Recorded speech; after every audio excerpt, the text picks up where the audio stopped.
Chief Justice Roberts, Vice President Harris, Speaker Pelosi, Leader Schumer, Leader McConnell, Vice President Pence, and my distinguished guests, my fellow Americans. This is America's day. This is democracy's day, a day of history and hope, of renewal and resolve. Through a crucible for the ages, America has been tested anew, and America has risen to the challenge. Today, we celebrate the triumph not of a candidate, but of a cause, the cause of democracy. The people, the will of the people has been heard, and the will of the people has been heeded. We've learned again that democracy is precious. Democracy is fragile. And at this hour, my friends, democracy has prevailed.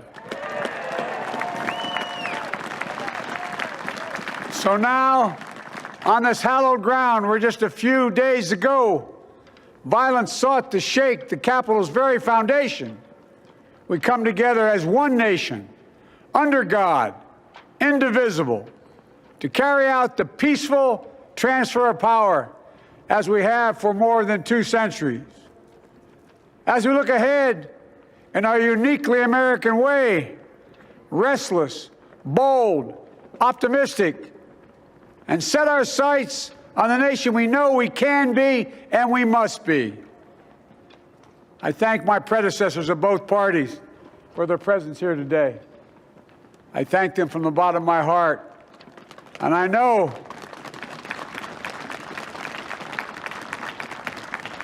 I know the resilience of our Constitution and the strength of our nation, as does President Carter, who I spoke with last night, who cannot be with us today, but whom we salute for his lifetime in service. I've just taken the sacred oath each of those patriots have taken, the oath first sworn by George Washington. But the American story depends not on any one of us, not on some of us, but on all of us, on we the people who seek a more perfect union. This is a great nation. We are good people. And over the centuries, through storm and strife, in peace and in war, we've come so far. But we still have far to go.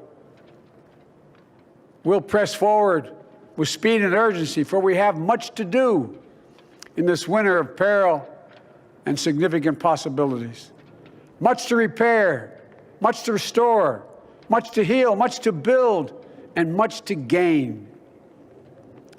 Few people in our nation's history have been more challenged or found a time more challenging or difficult than the time we're in now.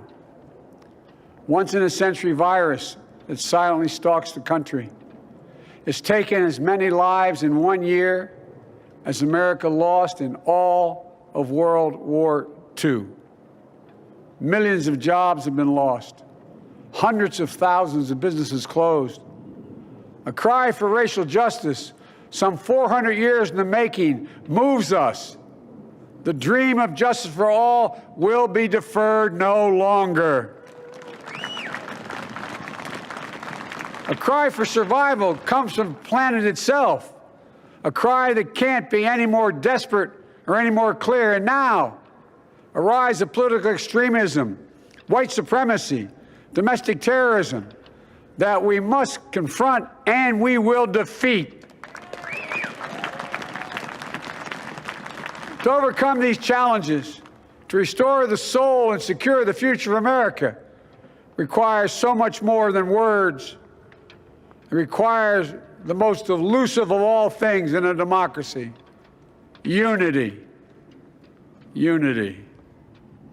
In another January, on New Year's Day in 1863, Abraham Lincoln signed the Emancipation Proclamation.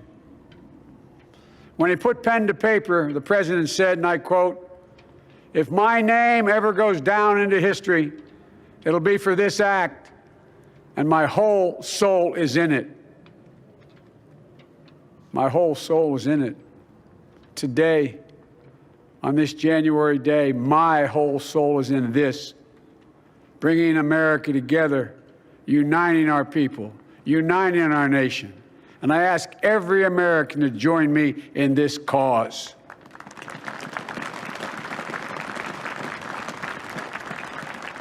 Uniting to fight the foes we face: anger, resentment and hatred, extremism, lawlessness, violence, disease, joblessness, and hopelessness. With unity, we can do great things, important things. We can right wrongs. We can put people to work in good jobs. We can teach our children in safe schools. We can overcome the deadly virus. We can reward work and rebuild the middle class and make health care secure for all. We can deliver racial justice, and we can make America once again the leading force for good in the world. I know speaking of unity can sound to some like a foolish fantasy these days. I know the forces that divide us are deep and they are real. But I also know they are not new. Our history has been a constant struggle between the American ideal that we're all are created equal and the harsh, ugly reality that racism, nativism, fear, demonization have long torn us apart. The battle is perennial, and victory is never assured.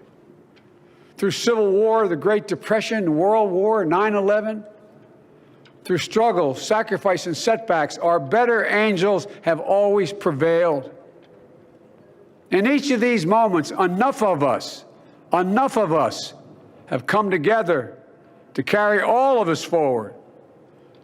And we can do that now. History, faith, and reason show the way of unity. We can see each other not as adversaries, but as neighbors. We can treat each other with dignity and respect. We can join forces, stop the shouting, and lower the temperature. For without unity, there is no peace, only bitterness and fury. No progress, only exhausting outrage. No nation, only a state of chaos. This is our historic moment of crisis and challenge, and unity is the path forward. And we must meet this moment as the United States of America. If we do that, I guarantee you we will not fail. We have never, ever, ever, ever failed in America when we've acted together. And so today, at this time, in this place, let's start afresh, all of us. Let's begin to listen to one another again, hear one another, see one another, show respect to one another. Politics doesn't have to be a raging fire, destroying everything in its path. Every disagreement doesn't have to be a cause for total war. And we must reject the culture in which facts themselves are manipulated and even manufactured.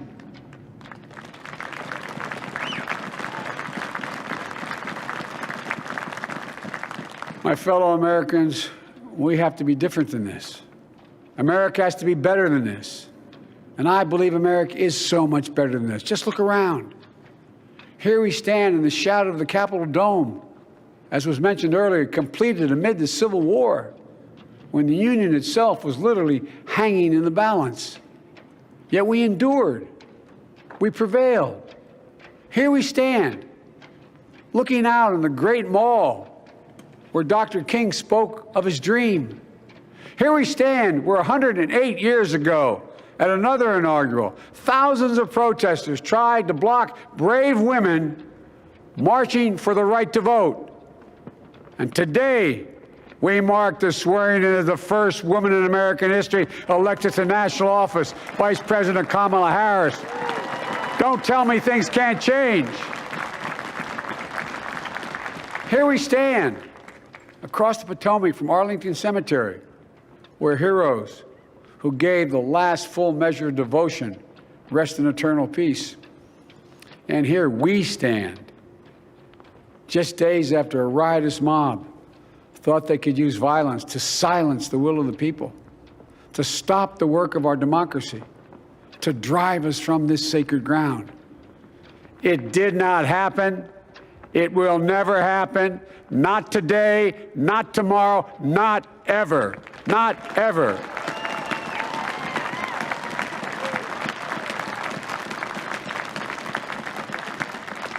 To all those who supported our campaign, I'm humbled by the faith you've placed in us. To all those who did not support us, let me say this. Hear me out as we move forward. Take a measure of me and my heart. And if you still disagree, so be it. That's democracy. That's America. The right to dissent peaceably within the guardrails of our republic is perhaps this nation's greatest strength. Yet hear me clearly. Disagreement must not lead to disunion. And I pledge this to you. I will be a president for all Americans. All Americans. And I promise you, I will fight as hard for those who did not support me as for those who did.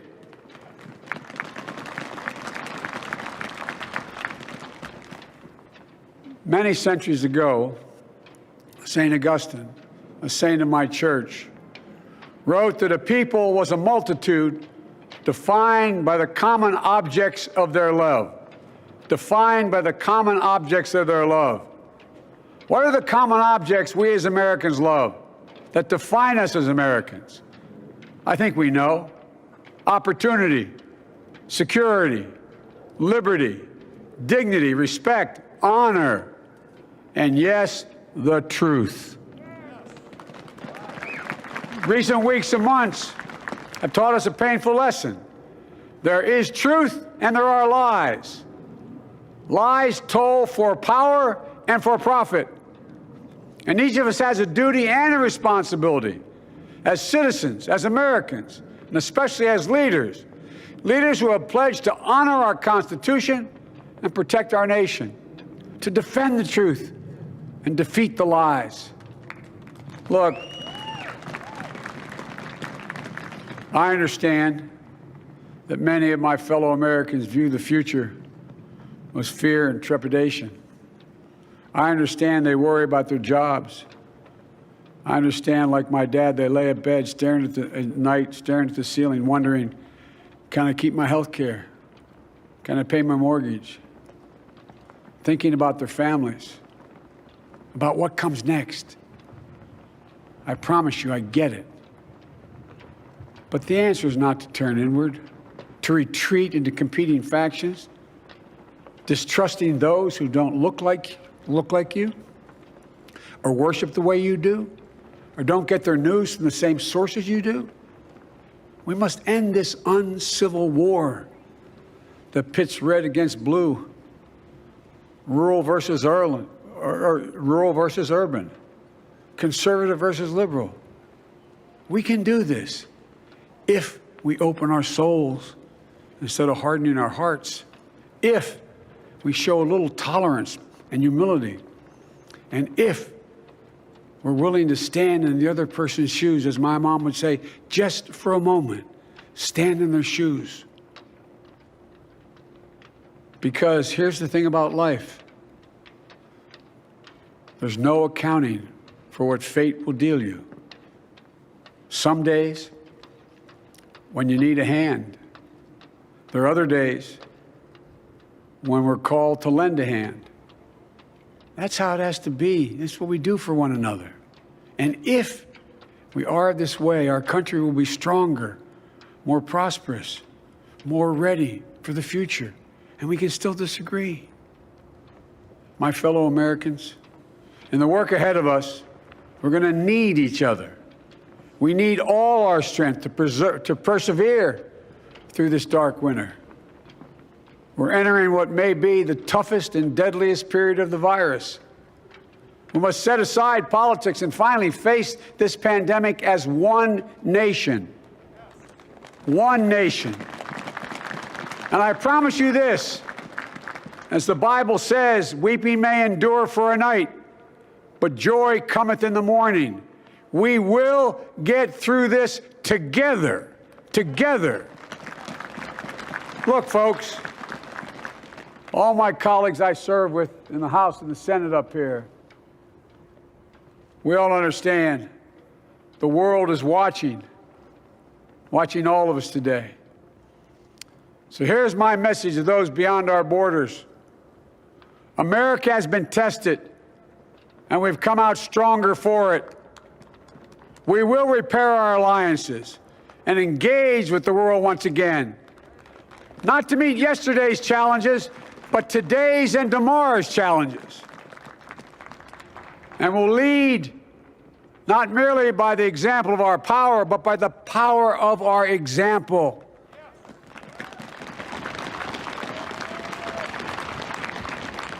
We'll be a strong and trusted partner for peace, progress, and security. Look, you all know we've been through so much in this nation. And in my first act as president, I'd like to ask you to join me in a moment of silent prayer. Remember all of those who we lost in this past year to the pandemic. Those 400,000 fellow Americans, moms, dads, husbands, wives, sons, daughters, friends, neighbors, and coworkers. We'll honor them by becoming the people and the nation we know we can and should be. So I ask you, let's say a silent prayer for those who've lost their lives and those left behind, and for our country.